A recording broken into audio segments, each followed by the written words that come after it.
네, 이 저녁에 예배 자리에 오신 여러분들을 주님의 이름으로 축복합니다. 네, 한 주간 쉬고 2주 만에 만났는데요. 오늘 말씀은 2주 전에 했던 마태복음 24장의 말씀과 연결해서 같이 살펴보도록 하겠습니다. 네, 24장, 25장은요, 말세와 예수님의 재림을 맞는 성도의 자세에 대해서 말씀하고 있습니다. 네, 만약 지금 휴스턴에 매우 많은 폭설이 내릴 것이라는 일기예보를 듣게 된다면 여러분들은 어떻게 하실까요? 하시겠습니까? 네, 지혜로운 사람은 폭설이 있을 것이라는 뉴스를 듣고 스노우 체인을 아마 준비할 거예요. 그리고 눈이를 다닐 수 있도록 필요한 장비들을 아마 사서 집안에 보관하려고 하실 것입니다. 지난 2월에 저희는 한파를 맞이했죠. 한파가 몰아닥친다는 일기 예배를 듣고 많은 사람들은 집 밖의 수도관을 헝겊으로 동요했죠. 저도 그랬거든요. 한파를 대비해서 나름대로의 준비를 한 거죠. 허리케인 시즌에는 휴스턴에서 그 기간을 견딜 수 있는 식수와 비상식량을 준비하죠. 또 전기가 공급되지 않을 경우를 대비한 랜턴과 또 버너 뭐 그런 것들을 그리고 또 브루스타 같은 것들 그런 것들을 많이 준비를 하죠. 네, 주님도 반드시 다시 오실 것이라고 예고하셨습니다. 주님이 다시 오실 것을 믿는다면 우리는 어떤 준비를 해야 할까요? 예, 오늘 말씀은 예수님의 재림을 맞을 준비에 관한 내용입니다. 24장과 25장은 다락방 강화라고 이야기를 했죠. 아니죠. 감람산 강화입니다. 네, 감람산 강화라고 말씀드렸죠. 그래서 24장과 25장은요, 연결해서 보는 것이 그 내용을 정확하게 파악할 수 있어요. 그래서 오늘 지난번에 했던 내용을 간단하게 살펴본 이후에 오늘의 말씀 보도록 하겠습니다. 24장 1절부터 8절은요, 종말의 징조에 관한 예언의 말씀이고요. 29절부터 44절까지는 29절에서 44절은요, 예수님의 재림 시에 일어날 일들에 대해서 나옵니다. 그리고 24장 45절부터 25장 끝까지는 예수님의 재림을 맞을 준비에 대한 말씀입니다. 그중 오늘은 25장 14절부터 비유의 말씀이죠. 그리고 특별히 24장 1절부터 3절은요, 감람산 강화의 배경을 알려주는 말씀이에요. 성전을 가리켜 보이는 제자들에게 성전이 멸망할 것을 예수님께서 예언하셨죠. 네, 기억나세요? 2주 전의 말씀이요. 그 다음에 3절부터 나오는 말씀은요, 재림의 때와 종말에 일어날 징조에 대해서 물어보는 제자들의 질문에 대해 예수님께서 답변해 주신 말씀이에요. 3절 이하의 말씀은 예수님께서 십자가 순환을 당하기 3일 전에 예루살렘 성전이 내려다 보이는 감람산에서 제자들에게 하신 말씀입니다. 그리고 그 예수님께서 예언하신 말세의 징조는요, 크게 네 가지를 정리해 보면요, 적그리스도와 거짓 선지자들이 출현하여 미혹할 것이다. 저희 같이 읽어보도록 하죠. 예. 그 다음 두 번째는요, 예수님이 말씀하신 종말의 두 번째 징조는 전쟁과 전쟁의 흉흉한 소문이 들리게 되며 지진과 기근 등 자연재해가 도처에서 심각하게 발생한다는 것이죠. 그다음 세 번째는요, 종말의 징조로 성도들이 환난과 죽임을 당하게 될 것이다. 배교가 일어나고 불법이 성하며 사랑이 식어지게 될 것이다. 그리고 네 번째 징조는 세상의 종말은 복음이 온 세상에 전파될 때 이루어진다. 그래서 지난번에 첫 번째와 세 번째를 중심으로 말씀을 드렸습니다. 그러면서 재난은 새로운 시작을 위한 진통이다라고 예수님께서 말씀하셨죠. 예루살렘이 멸망하기 전에 있을 전쟁과 기근, 지진 같은 현상들은 메시아를 배척한 이스라엘이 멸망하고 동시에 교회가 세워지며 확산될 것을 예언한 말씀이었죠. 그래서 그리스도를 배척한 세상이 맞게 될 전쟁과 지진, 기근 등을 동반한 세상의 멸망, 동시에 하나님의 나라가 임하는 과정에서 겪게 될 그런 현상이라고 말씀했습니다. 그리고 오늘은 예수님의 재림의 시기에 관한 교훈을 24장 15절부터 25절에 나오는데요. 잠깐 정리하고 넘어갈게요. 그때 바로 큰 환란이 있을 것이다. 그래서 하늘의 권능들, 해와 달과 별이 흔들리고 계시록에 나온 말씀이죠. 그 다음에 예수께서 가시적으로 땅의 모든 족속이 통곡하는 가운데 임하실 것이다 라고 말씀하셨어요. 그러면서 무화과 나무를 통한 교훈을 기억해라. 무화과 나뭇잎은 바로 여름을 알리는 신호다. 마찬가지로 이러한 징조들을 보면서 예수님의 재림이 임박했음을 감지해라 라고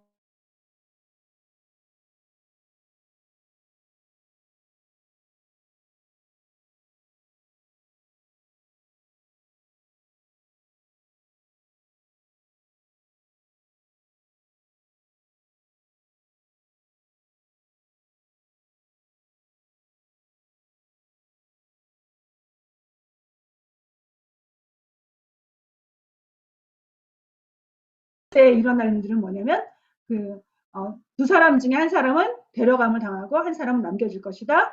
그 다음에 바로 그런 시대에 살고 있기 때문에 깨어 있어야 된다.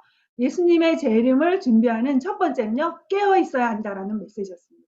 그래서 주님이 오실 날을 정확히 알지 못하기 때문에 마치 집주인이 알지 못할 때 도둑이 침입하듯이 생각지 못할 때 주님이 오실 것이다. 그러면서 주시는 첫 번째 메시지, 영적으로 깨어 있어라 라는 말씀을 주셨습니다. 그래서 그렇다면 깨어 있는 모습은 어떤 모습일까? 그 모습을 우리에게 좀 더 상세하게 알 수 있도록 예수님은 슬기로운 다섯 처녀와 미련한 다섯 처녀 비유를 예를 들어서 설명해 주고 계시죠. 이 슬기로운 다섯 처녀, 미련한 다섯 처녀는 신부의 들러리였죠. 신랑이 오면 신랑을 신부에게로 이끌어가는 역할을 했던 신부의 들러리에 관한 비유였어요. 그러면서 깨어있으라고 계속해서 반복하시는데요. 그러면 깨어있으라는 뜻은 무슨 뜻일까요? 예, 우리가 자주 얘기를 하죠. 그리고 저의 사명도 우리 여성들을 영적으로 깨우는 거라고 자주 얘기를 했는데 깨어있는다는 말은 어떤 뜻일까요? 네, 그 원어로 에그레고라라는 단어예요. 잠에서 깨어서 일어서다는 의미라고 합니다. 파수꾼이 파수하기 위해서 잠을 자지 않고 밤새도록 깨어서 서 있는 것을 뜻해요. 이 의미는요, 단순히 지식적으로만 자각하는 그런 상태가 아니라 영적인 안목을 갖고 이 시대의 모든 일들을 엄밀히 살피고 분별하라는 의미예요. 영적으로 깨어나서 죄에 빠지지 말고 세상에 빠지지 말고 향락에 빠지지 말고 경계하면서 시대의 징조를 분별하며 말씀으로 내가 깨어있을 뿐만 아니라 세상을 깨우고 다른 사람을 깨우라는 의미를 담고 있습니다. 그리고 두 번째, 우리가 어떻게 주님 다시 오실 날을 준비하며 살아야 되는가? 그 메시지로 바로 청지기로서의 삶을 예수님은 말씀하세요. 이 청지기의 삶에 대해서는요, 예수님이 그 24장 마지막 절 부분과 25장에서 두 번에 걸쳐서 반복이 되고 있어요. 조금의 강조점은 다르지만 결국은 예수님이 마지막 시대를 사는 성도의 자세로 우리에게 제시해 주는 건요, 청지기적인 삶이라는 것을 알 수 있습니다. 그러면 예, 달란트 뷰 저희가 너무 잘 알죠. 제가 오늘 달란트 뷰를 한다고 저희 남편한테 얘기했더니 이거 하지 말라고 너무나 많이 들은 말씀인데 사람들이 안 들어본 설교를 하는 게 좋겠다고 했는데 제가 사실 다른 내용을 했다가 어제 갑자기 뒤집었어요. 왜냐하면 정말 이 시대에 필요한 메시지, 주님이 다시 오실 것을 준비하는 자세가 이 달란트 뷰 안에 있기 때문에 그래서 내용을 오늘 어제 다시 이렇게 전체적으로 바꿨습니다. 예, 이 달란트 비유 잘 아시죠? 그렇지만 저희가 다시 한번 이 말씀을 통해서 주님이 저에게 주시는 메시지를 듣는 시간이 되었으면 좋겠습니다. 14절, 15절 말씀은요, 달란트 비유의 배경이 되는 말씀이에요. 저희가 같이 읽어보도록 하겠습니다. 또 어떤 사람이 타국에 갈 때 그 종들을 불러 자기 소유를 맡김과 같으니 각각 그 재능대로 한 사람에게는 금 2달란트를 한 사람에게는 5달란트를 한 사람에게는 1달란트를 주고 떠났더니 네. 이 비유의 배경이 되는 말씀인데요. 여러 명의 종들을 거느린 주인이 타국으로 가면서 종들을 불러서 각자의 재능과 능력에 맞게 달란트를 맡깁니다. 여기 이 말씀은요. 누가복음 19장 12절에 의하면 왕위를 받기 위해 먼 나라로 간 귀인이라고 표현하고 있어요. 당시에 각 지역을 다스리는 군봉왕들이 있었거든요. 로마는 각 지역을 다스리는 그 지역 왕들을 세웠는데요. 그 지역의 왕들이 로마 원로원으로부터 왕위를 받기 위해 로마로 갔던 사실을 염두에 둔 말씀입니다. 이 말씀에서는 결국 종말을 살아가는 성도의 자세가 종인데 어떠한 종의 모습으로 살아야 될 것인가? 충성된 종의 모습으로 살아야 된다라는 것을 주제로 말씀해 줍니다. 근데 이 종이란 단어는요, 오이코노모스라는 헬라어예요. 저희가 먹는 그 음식 중에 떠서 먹는 요플레 같은 거, 오이코스라는 요플레 있죠? 예, 오이코스가 바로 쥐이라는 거거든요. 그래서 쥐을 맡은 자라는 의미예요. 여러 종들 가운데 주인의 신임을 받아서 선택되어 주인을 대신해서 집안의 대반 사물을 관장하고 다른 종들을 다스리는 일을 했죠. 이런 사람을 바로 청직이라고 합니다. 이 본문의 내용은요. 두 종은 주인이 떠나자 열심히 장사해서 2배씩을 각각 남기죠. 그러나 한 달란트 받은 종은 땅에 묻혀두죠. 그 주인이 돌아와 결산할 때가 오죠. 이때 두 종은 칭찬을 받지만 묻어둔 종은 책망을 받게 됩니다. 이 비유는 예수님께서 승천하신 후 재림하실 때까지 성도들이 가져야 할 복음 전파와 하나님 나라를 확장하는 사명에 대해 어떠한 자세를 임해야 하는지를 교훈해 줍니다. 성경에서 청지기의 모습은 요셉의 생애 속에 나타나고 있죠.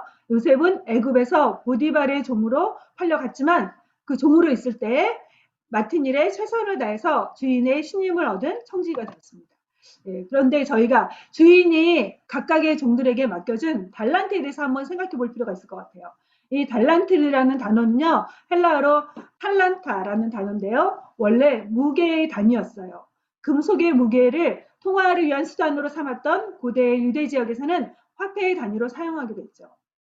일반적으로 한 달란트는요, 6천 데나리온의 가치를 지닌 것이었어요. 근데 금 한 달란트는요, 금 34.2kg에 해당돼요.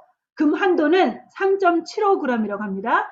이 3.75g이 22만 원으로 계산되고 있어요. 현재 시가로. 그렇다면 34.2kg은 20억이 넘는 대단한 액수를 의미해요. 달란트 비유에 나오는 5달란트라는 건요. 오늘의 금액으로 따져도 100억이 넘는 어마어마한 그런 돈을 집 주인은 각자에게 주신 거죠. 어마어마한 22억의 돈을 현금으로 준 거예요. 한 데나리온이 노동자의 하루 품삯이었기에 한 달란트를 벌려면요. 일반 노동자는 얼마나 일해야 되는지 아세요? 20년을 꼬박 노동을 해야 하는 거예요. 그래서 오늘날의 가치로 환산해 보면요. 거액의 현금을 받은 것 같죠. 20억이 넘는 그 거액의 현금을 한순간에 받은 것 같죠. 노동자들이 평생 동안 열심히 일해서 먹고 싶은 거 먹지 않고 쓰고 싶은 거 전혀 쓰지 않고 모아도 소유하기 힘들 만큼 엄청나게 큰 액수를 주었다는 것을 알 수 있습니다. 이 비유에서 중심 주제는 아니지만 사람들은 이 비유를 들을 때마다 3명의 종이 받은 달란트의 크기에 관심을 둘 때가 참 많습니다. 다른 종은 5달란트 받았는데 왜 나는 한 달란트를 주셨는지, 다른 사람과 비교하면서 하나님을 원망하면서 묻어둘 때가, 우리에게 주신 달란트를 묻어둘 때가 참 많아요. 그런데 하나님의 관심사는요, 우리와는 다릅니다.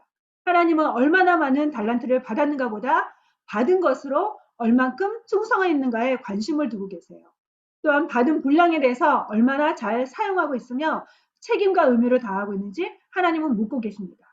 많이 받은 자를 향해 하나님은 많은 책임을 물으시는 분이세요. 하나님은 우리가 감당할 수 있을 만큼 풍성하고 충분하게 주셨음을 기억했으면 좋겠습니다. 5달란트이건 2달란트이건 하나님의 눈으로 볼 때에는 대동소이예요. 그것을 알려주는 말씀이 바로 21절, 23절의 말씀입니다. 같이 읽어볼까요? 그 주인이 이르되 잘하였도다. 착하고 충성된 종아. 내가 적은 일에 충성하였음에 내가 많은 것을 내게 맡기리니 내 주인의 즐거움에 참여할지어다 하고. 예, 이 말씀은 21절 말씀이고요. 동시에 23절 말씀이에요. 단 한 음절도 틀리지 않고 동일한 말씀으로 칭찬하고 계세요. 5달란트 받은 자, 2달란트 받은 자와 결산할 때 주인은 그들이 남긴 것에 대해서 칭찬하시면서 동일한 말을 하고 계시죠. 5달란트 남겼으니 더 잘했다고 말씀하지 않으세요. 인간의 눈에는 2달란트와 5달란트의 차이는요, 어마어마하죠. 그런데 하나님의 눈에 봤을 때는요, 이 주인의 눈에 봤을 때는요, 다 적은 것에 불과했어요. 적은 일에 충성했다고 했거든요. 5달란트 가진 자에게도 적은 일에 충성했다고 말씀하셨고, 2달란트 가진 자에게도 적은 일에 충성했다고 똑같이 말씀하고 계세요. 그 크신 하나님의 눈에는요, 5달란트건 2달란트건 1달란트건 모두 다 적은 거예요. 그리고 5달란트 가진 사람이 5달란트를 남겼기 때문에 더 유능하고 훌륭한 종이라고 칭찬하지 않으셨어요. 하나님은 얼마나 많은 양을 남겼냐보다 받은 것을 어떻게 사용하느냐에 관심을 더 두신다는 거죠. 네, 디모데후서 2장 20절, 21절에 보면요. 그릇에 대한 말씀이 나와요. 저희가 같이 읽어보도록 하겠습니다. 큰 집에는 금그릇과 은그릇뿐 아니라 나무 그릇과 질그릇도 있어 귀하게 쓰는 것도 있고 천하게 쓰는 것도 있나니 그러므로 누구든지 이런 것에서 자기를 깨끗하게 하면 귀히 쓰는 그릇이 되어 거룩하고 주인의 쓰심에 합당하며 모든 선한 일에 준비함이 되리라. 한 집에는 금그릇도 있고 은그릇도 있고 나무로 된 그릇 그리고 흙으로 된 그릇이 있다고 말씀합니다. 주인은 어떤 그릇을 가장 귀하게 사용할 수 있을까요? 금그릇일까요? 은그릇일까요? 주인이 사용하기에 합당한 그릇은요. 깨끗하고 거룩한 그릇이에요. 어떤 값비싼 재질로 만들어졌는가가 중요한 것이 아니라 가장 귀한 그릇. 주인이 자주 사용하고 가장 자주 귀하게 사용할 수 있는 그릇은요. 잘 깨끗하게 준비되어 있는가에 달려있다는 거죠. 여러분은 하나님으로부터 많이 받은 자에 속합니까? 아니면 적게 받은 자에 속하세요? 어느 쪽에 해당되세요? 하나님은 상대적으로 비교하면서 받은 것의 크기에 관심을 쏟기보다 깨끗한 그릇으로 준비되어 주님이 원하실 때 사용할 수 있는 그릇이 되기를 원하세요. 얼만큼 많이 받았는가가 중요한 것이 아니라 얼만큼 깨끗하고 거룩한 그릇으로 하나님께서 사용하시기에 합당한 모습으로 준비되어 있는가, 얼마만큼 주께서 사용하시기에 합당한 거룩한 모습인가가 중요하다는 거죠. 예, 저는 이 말씀을요, 대학 때 듣고 나서 저한테 너무나 큰 챌린지가 되었어요. 제가 대학 다닐 때 저희 과에는 포항제철 회장님의 딸도 있었고요. 대통령의 조카도 있었어요. 너무나 똑똑하고 집안 백그라운드도 좋은 그런 친구들이 많이 있었는데 많이 위축이 됐어요. 그런데 하나님의 관심은 얼마나 귀한 그릇인가, 얼마나 재질이 좋은 것인가 관심 있는 것이 아니라 깨끗한 그릇인가에 관심이 있다는 말씀을 듣고 제가 정말 깨끗한 그릇이 되면서 하나님 원하신 대로 쓰임받아야 되겠다는 그런 결단을 하겠다는 말씀이에요. 여러분도 다른 사람들과 비교하면서 내가 받은 달란트가 적다는 그런 의식에서 오늘 이후로는 벗어날 수 있기를 주님의 이름으로 축복합니다. 네. 그리고 하나님은 우리 각자의 분량에 맞게 능력에 맞게 가장 최선의 것을 우리에게 주셨어요. 우리가 정말 주목해야 할 것은 한 달란트가 결코 작지 않은 금액이었다는 사실이에요. 또한 우리를 가장 잘 아시는 하나님이 분량에 맞게 주셨다는 거죠. 그래서 그것을 가지고 하나님이 원하신 대로 활용하고 사용해야 한다는 사실입니다. 오늘 본문의 말씀은요, 예, 두 종류의 청지기가 나오는 걸 볼 수 있어요. 하나는 착하고 충성된 종이고요. 또 하나는 악하고 게으른 종이죠. 그렇다면 착하고 충성된 종이란 어떤 종일까요? 네, 첫 번째, 주인이 자신에게 맡겨준 것에 대해 위임받은 자로서의 정체성을 가진 자예요. 그는 자신이 주인이 아니며 종의 신분임을, 또 자신이 갖고 있는 소유가 자신의 것이 아니며 주인의 것임을 망각하지 않던 자였죠. 따라서 그는 주인이 원하는 대로 주인의 기대치를 따라 행할 수 있어요. 반면 또 착하고 충성된 종의 특징이 있습니다. 두 번째 특징 같이 읽어볼까요?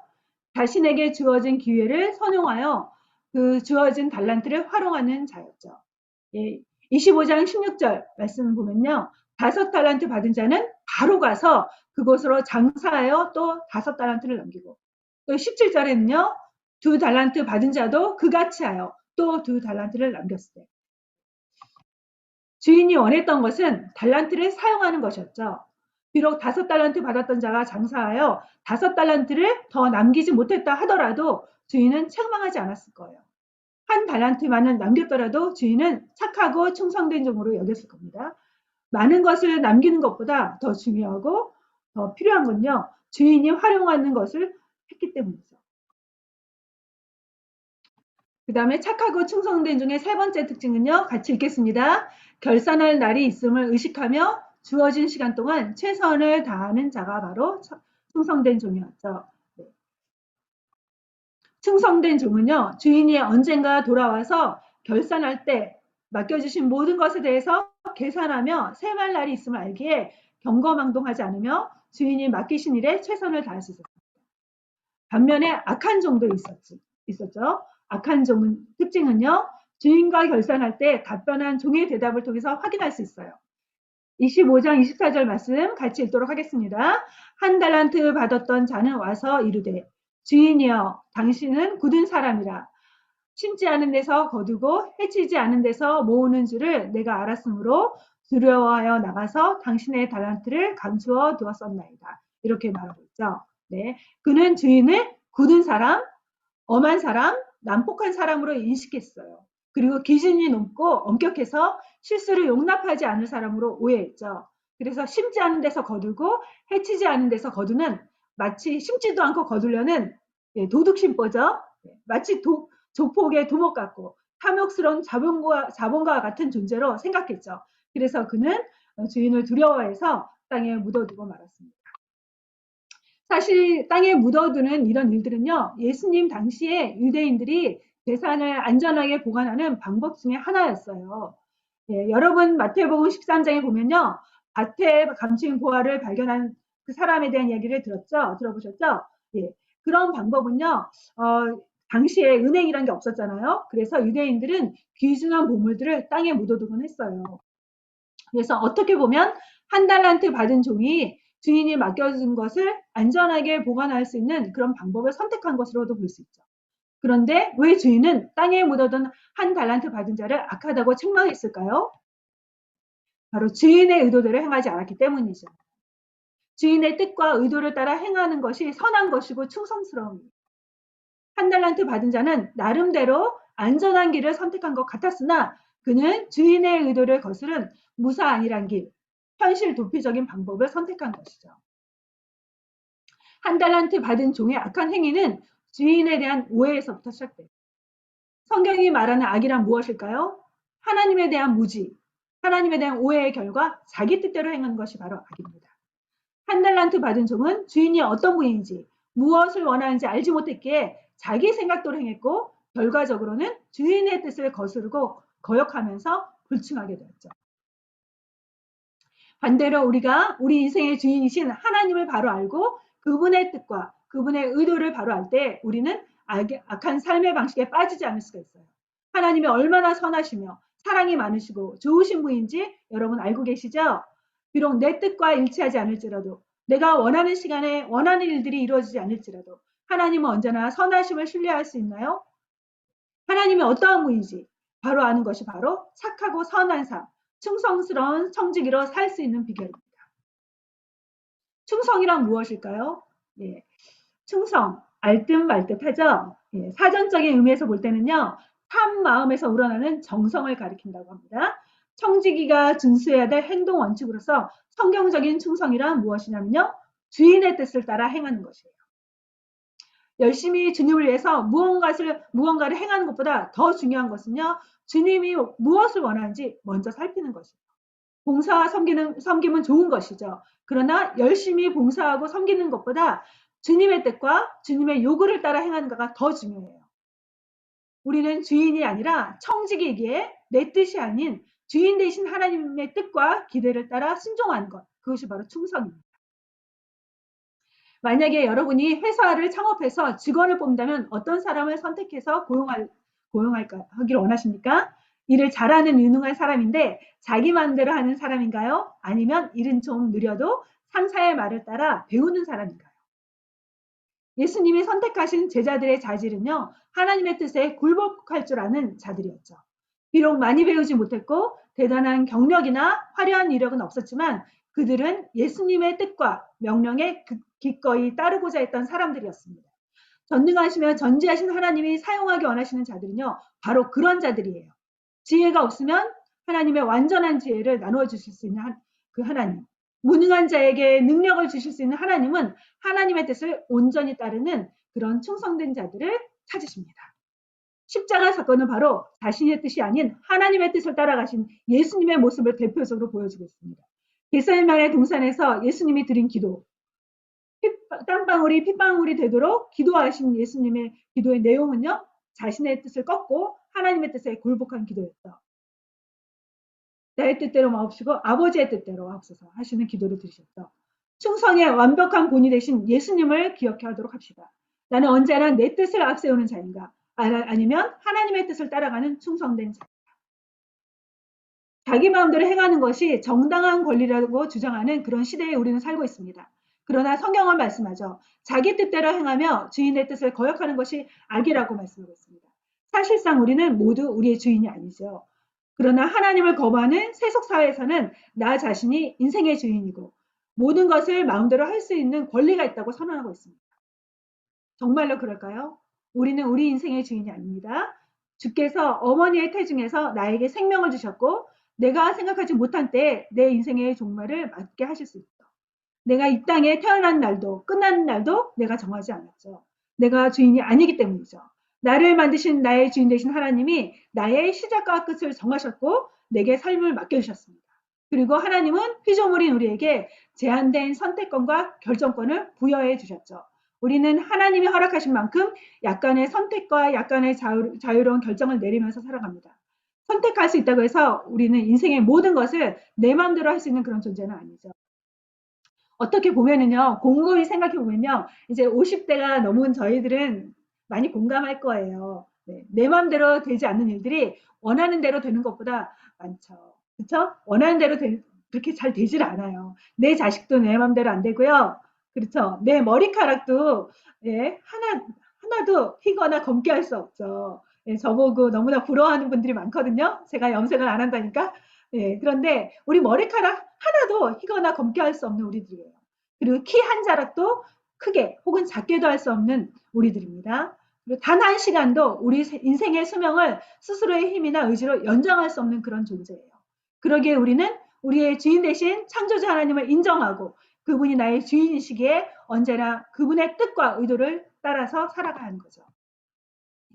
세 번째, 마지막 말씀은요, 결산의 날은 반드시 온다는 거예요. 예수님의 재림을 준비할 것을 교훈하는 비유에서 공통적으로 주는 메시지는요, 주인이 모든 것을 정산하는 최후의 순간이 올 것이라는 사실입니다. 주님은 반드시 다시 오세요.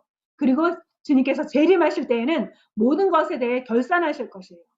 그날, 그날이 바로 최후의 심판날이죠. 주께서 재림하실 그날에 충성스러운 종들과 악한 종들을 나누고 행한 대로 결산하실 것입니다. 구원은 모든 사람들에게 은혜로 주어지지만 믿는 자들에게 은혜로 주어지지만 상급은 충성된 자에게만 주께서 주실 거예요. 만약 주인의 뜻을 거역하고 악하고 게으른 종으로 살았다면 주께서 형벌을 내리실 거죠. 보상과 처벌이 있을 최후 심판의 날, 주인 되신 하나님의 칭찬을 기대하면서 성도들은 맡은 일에 충성하며 섬겨야 합니다. 고린도전서 4장 1절 2절 말씀 같이 읽도록 하겠습니다. 사람이 마땅히 우리를 그리스도의 일꾼이요 하나님의 비밀을 맡은 자로 여길지어다. 그리고 맡은 자들에게 구할 것은 충성입니다. 네, 하나님께서 저희들 한 사람 한 사람을 은혜로 구원해 주셨어요. 그리고 우리에게 충성되게 여겨주셔서 우리에게 직분을 맡겨주셨습니다. 하나님이 직분을 맡겨주실 때에 모두 다 선교사가 되라, 모두 다 목회자가 되라 그렇게 하진 않으세요. 그러나 하나님은 우리에게 각자의 분량에 맞게 교회를 통해서 하나님의 일들을 맡겨주셨죠.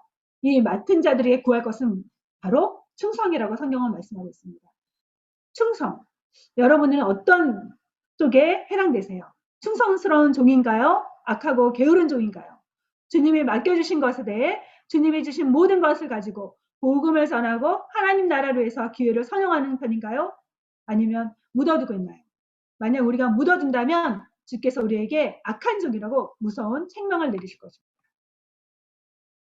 마치 한 그루의 사과나무를 심듯이 주님이 오실 날까지 주님이 맡겨주신 성실하게 포기하지 않고 한결같이 자신의 자리를 지키며 순종하는 것이 충성된 삶의 모습입니다. 그 누가 알아주지 않을지라도 때로는 주님의 일을 하면서 타인의 비난과 무시가 있을지라도 혹은 아주 작고 사소한 일이라도 주님을 사랑하는 마음으로 순종하며 신실함으로 섬긴다면 바로 그것이 충성이죠. 지극히 작은 것에 주님을 생각함으로 주님을 사랑함으로 묵묵히 최선을 다하면 바로 충성의 사람입니다. 보물을 이 땅에 쌓아둘 때는요, 좀과 동록이 먹고 상하게 만들어요. 물질만이 아니라 다른 모든 것들도 이 땅에 묻어두지 않도록 해야 합니다. 주께서 주신 달란트를 이 땅에 감춰둠으로 인해 책망받지 않으려면요, 주님과 그 주의 나라를 위해서 또 복음을 위해서 모두 다 사용해야 하죠. 아낌없이 하나도 남김없이 그렇게 사용해야만 충성된 자의 삶을 살 수 있습니다. 예, 마지막 내용. 예수님을 찾아왔던 여인들 중에 값비싼 향유를 담은 옥합을 가지고 와서 예수님께 붓고 아낌없이 드리기 위해 옥합을 깨뜨린 여인이 있었습니다. 주님을 향한 사랑으로 한 방울도 남김없이 부어드리려는 사랑의 마음을 품고 주님을 섬긴 그 여인. 저는 성경에서 제가 제일 닮고 싶은 그런 모습이거든요. 바로 그 여인을 주님은 귀하게 여기셨죠. 우리도 주님을 향한 뜨거운 사랑의 마음으로 섬겨야 하지 않을까요? 흉내만 내는 섬김이나 헌신, 충성이 아니라 온 마음을 다해 때로는 나의 가장 귀한 것조차도 주님을 사랑하는 마음으로 그 가슴 벅찬 사랑으로 주님을 위해서 깨트리면서 섬기면서 충성하는 여러분들이 되시기를 주님의 이름으로 축복합니다. 네, 말세를 사는 결론입니다. 말세를 사는 성도의 자세는 청지기입니다. 우리는 주인이 아니라 종이며 청지기로 부름을 받았죠. 하나님의 은혜로 구원받은 우리의 정체성은 청지기여야 합니다. 우리는 나의 인생의 주인이 아니며 물질과 건강, 시간과 재능, 그 밖의 모든 것은 하나님으로부터 받은 것이라는 것. 그리고 하나님의 것을 맡은 자라는 청지기로서의 정체성을 가지고 살아야 한다는 것. 성경에서 주는 메시지. 두 번째는 하나님이 맡겨주신 모든 것으로 나 자신을 위해서 나 자신이 원하는 대로 사용하거나 행해서는 안 된다는 것이죠. 맡겨주신 분이 원하는 대로 살아가야 된다는 것입니다. 달란트 비유에서 한 달란트 받은 자가 책망받은 이유는 자기 생각대로 주인을 오해하고 주인의 뜻을 거스르는 행동을 했기 때문이죠. 내게 주신 모든 것으로 주인 대신 하나님의 뜻을 이루어드리기 위해서 힘써야 합니다. 하나님의 뜻은 무엇일까요? 그의 나라와 그의 의를 구하는 것, 복음을 전하는 것, 이웃을 사랑하는 것, 바로 그것이 바로 하나님의 뜻이죠. 나는 얼마나 하나님께서 원하신 대로 살아가고 있는가 우리 자신을 돌아봤으면 좋겠습니다. 그리고 마지막으로 하나님은 언젠가 반드시 맡겨주신 것에 대해서 결산하십니다. 하나님께서 맡겨주신 시간과 건강, 물질과 재능 그 모든 것에 대해 퇴물하실 것이에요. 그날 주 앞에 섰을 때 부끄럽지 않도록 살아가는 우리가 되었으면 좋겠습니다. 청지기로서 우리는 결산할 날이 있음을 기억하고 주님 앞에 섰을 때 책망받지 않고 칭찬받기 위해 최선을 다해서 좋은 결실 얻기를 힘써야 합니다. 이제 우리가 믿음으로 모험해야 할 때입니다. 소극적으로 앉아있는 신앙에서 적극적으로 주님이 맡겨주신 것을 믿음으로 사용하기로 이 시간 결단합시다. 내게 남겨진 시간과 모든 것, 주님을 위해서 어떻게 사용할 것인지 고백의 기도를 드리는 이 시간이 되었으면 좋겠습니다. 우리 다 같이 기도하도록 하겠습니다.